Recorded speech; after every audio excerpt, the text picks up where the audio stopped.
Hast du schon mal geträumt, in Deutschland zu leben, die Sprache, die Kultur zu lernen und dabei sogar ein Teil von einer echten Familie zu werden? Genau das habe ich gemacht. Und heute erzähle ich dir, wie du diesen Traum wahrmachen kannst. Dann, los geht's! Hallo zusammen! Heute erzähle ich euch, wie ich nach Deutschland gekommen bin und welche Tipps euch mitgeben möchte, damit auch ihr diese tolle Erfahrung machen könnt. Also fangen wir mal ganz vorne an. Ich habe damals Deutsch auf A1-Niveau in der Türkei gelernt und mir wurde klar, dass ich diese Sprache dieses Mal richtig gut sprechen möchte, nicht wie Englisch. Also deshalb habe ich mich entschieden, nach Deutschland zu kommen. Und am besten lerne ich im Alltag, also mitten in Deutschland. Durch dieses Programm hatte ich die Möglichkeit, ein Jahr lang bei einer deutschen Familie zu leben, ihre Kinder zu betreuen und gleichzeitig meine Deutschkenntnisse zu verbessern.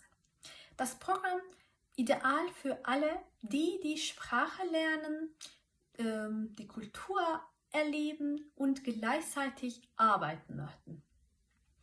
Und welche Dokumente ihr braucht oder benötigt, hängt von ihrer Nationalität ab. Also ich kann nur türkische Bürgern helfen. Wenn ihr Hilfe braucht, könnt ihr per E-Mail mir schreiben. Was sind die typischen Aufgaben?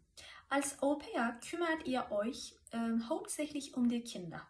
Wie zum Beispiel, ihr helft ihnen morgens beim Fertigmachen.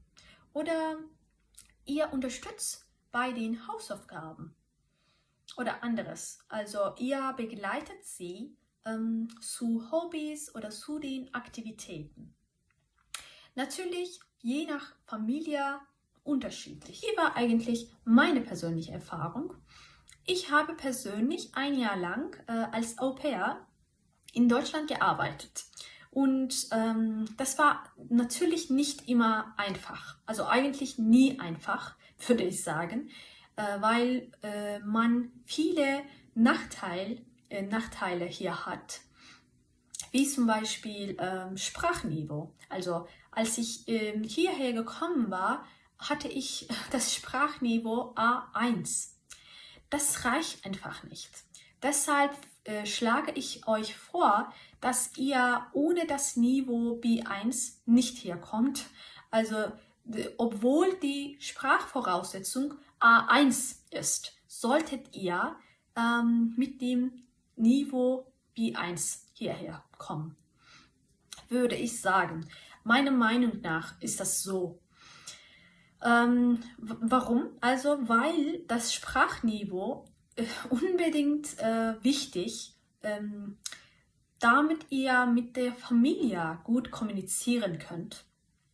Und also natürlich mit der Offenheit, mit der Anpassungsfähigkeit, mit der Geduld.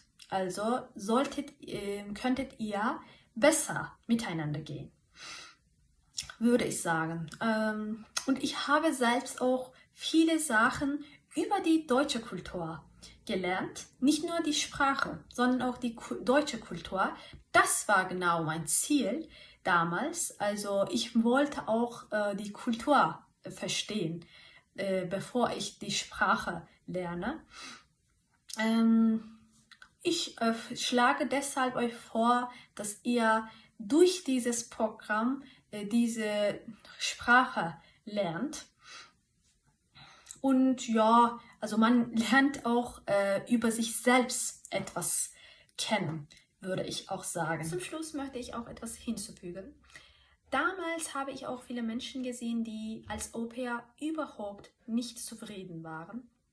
Deshalb schlage ich vor, dass ihr ihre Gastfamilie sorgfältig auswählt und keine Angst habt, ihre Gastfamilie zu wechseln. Das kommt auch vor. Also manche Familien erwarten von Au-pairs so viele Sachen, obwohl Au-pair das nicht machen muss. Hauptsächlich habt ihr als Au-pair verschiedene Aufgaben und die Aufgaben gehen um die Kinder. Also es geht um die Kinder.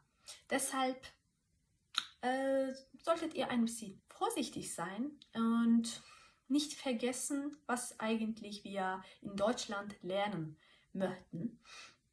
Also wenn ihr Lust habt, die Sprache zu verbessern, sich selbst weiterzuentwickeln, die Kultur kennenzulernen, dann ist das für euch richtiges Programm. Ihr solltet unbedingt also probieren und ein bisschen Spaß haben dabei. Ja, natürlich gibt es ja auch immer Schattenseite. Alles sollte man berücksichtigen, würde ich sagen.